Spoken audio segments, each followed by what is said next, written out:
khi cái tí lên nát lao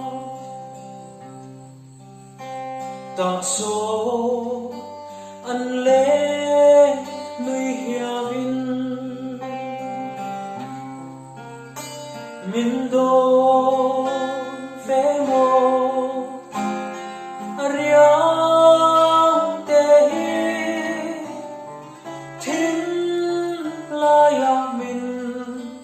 về mô bia thu tí sông cần tiếng nào cao rinh dầu lâu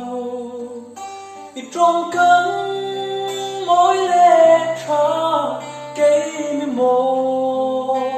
mây ya cấp hú lâu chê đón rê kỳ tâm mấy thô nồng tôn lâu non qua đây say tôn mang nghe ô bồi tê mà say qua nun min hoang lăng ngao tôn lệ nia her nghe yang biết thu cần tiếng nào cao rinh sâu lâu thì trong cơn